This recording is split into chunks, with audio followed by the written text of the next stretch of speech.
I'm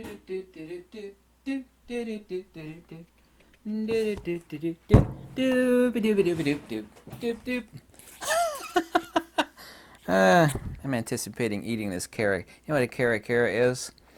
Yeah, it looks like a grapefruit inside, but it tastes like an orange. I can actually and technically say that I'm YouTube's foremost expert on the GFX Fujifilm system of medium format.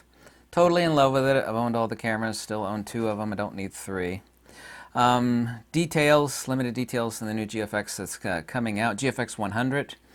Second edition, we call it the GFX100 Lite.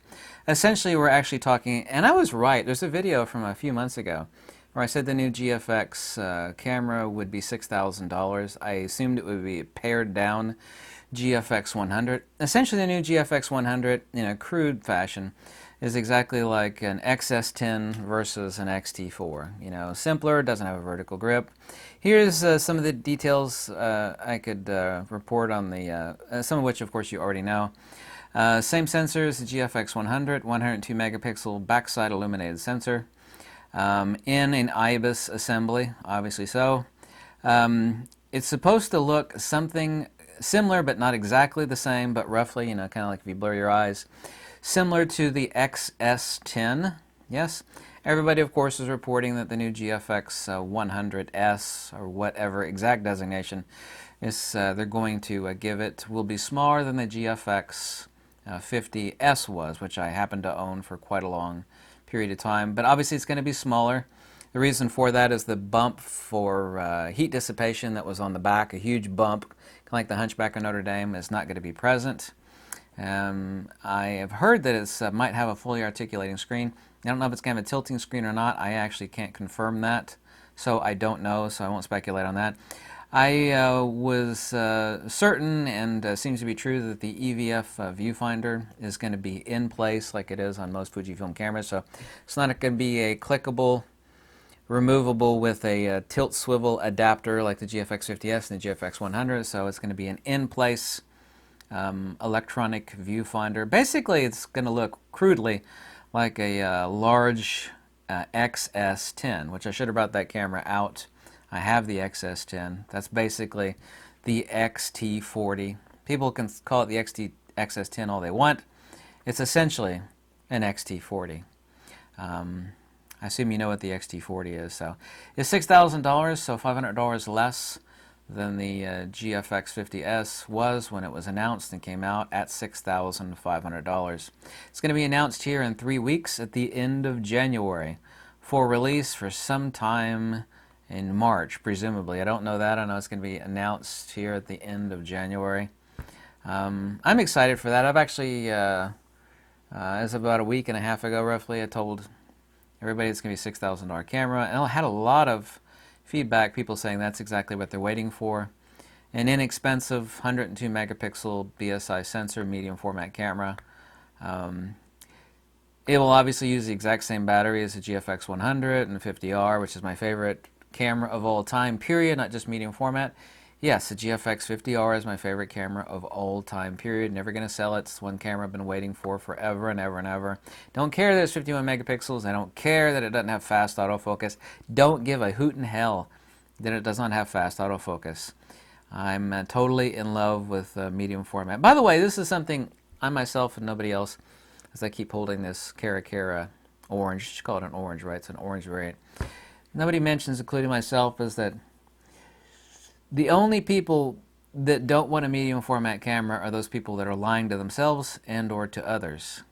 Absolutely everybody. People say, well, I just use sports action, wildlife, hardcore, and I use full frame or crop sensor. You know, I would never use medium format for that, obviously. So even those people that only do that, they still, for whatever subsidiary or peripheral photography that they want to do, like architecture, or everybody, without any exception, and this really says a lot about what Fujifilm did. We're in an era now, and this is an important point that only I have pointed out rather than these other YouTube photography channels, is that when film kicked the bucket and digital whooped film's butt, the only thing that was still going strong, the only thing that really was not phased, was medium format and large format, but specifically, of course, medium format, i.e. the professional end of film photography, with high resolution and image stabilization, like the new iPhones have image stabilization in them, and of course a lot of it is firmware rendering, interpolating out the SNR noise on those tiny little photo sites, on those tiny little sensors. But everybody has a frigging phone in their pocket. Now digital is reaching the same crisis that film had. When digital destroyed film, essentially, which of course it did, the only thing that was still going was the professional end, specifically medium format. When and this is what Fujifilm did that was smart, that apparently none of these other fools like Sony and Nikon and Canon can see. They knew that pocket cameras on your phone would be destroying a lot of photography, which of course it has, is 100% undeniable, but it is left untouched, essentially, professional medium format. Everybody on Earth, other than the fact that they're lying because I can't afford it, it's too expensive. Everybody on Earth, without any exception, if they're not lying, which a lot of them do, I don't need medium format. Well, no, you don't, but you still want it. Everybody on Earth wants a medium format camera. Let me say that again because it's undeniable and it's true. Nobody on this Earth can deny it. Everybody on Earth, if they love photography at all, that is, wants a medium format camera. Period. Plain and simple.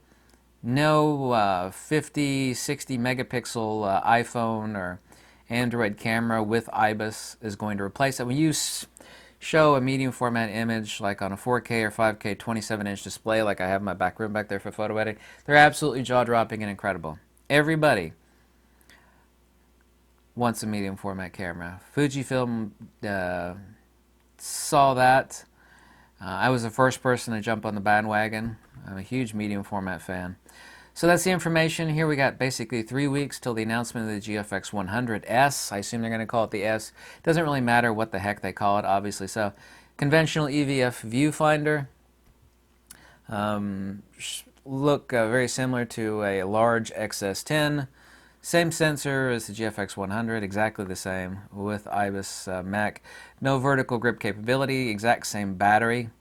And also, too, like the XS10, the battery should go up in the grip extension. That's what the XS10 is, by the way. That deep palm swell is the battery compartment. Because you can't actually fit the IBIS Mech and the battery compartment in a slimline rectangular profile like you could the XT30, XT20, XT10, or the XT4. It's not possible. There's not enough room there, so that necessitated a design change.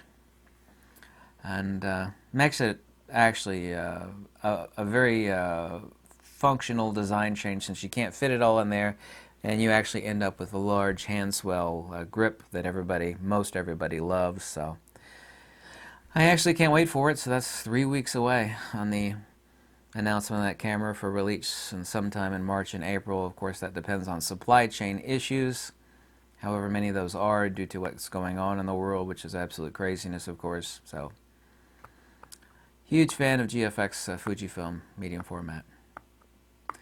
Happy New Year to everybody, and I'm going to go eat this Cara Cara.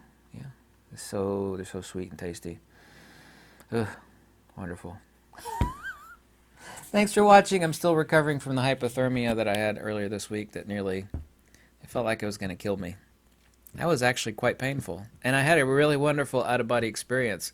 I was so ill and so exhausted from the core body temperature dropping so low that I had this prolonged out-of-body experience. It was both painful and awesome at the same time.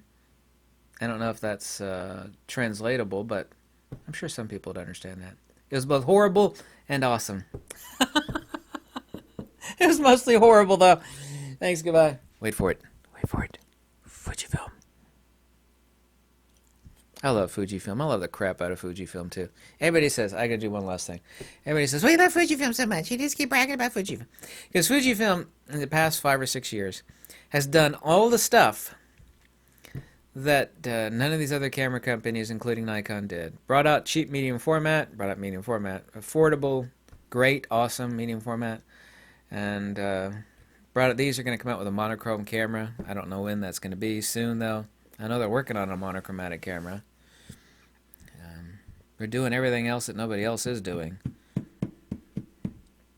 That's the reason why. Anyway, thanks for watching. Hope you like these videos, and goodbye. Was that too over the top? I don't think it was. Goodbye. I'm gonna eat you. Yes, I am.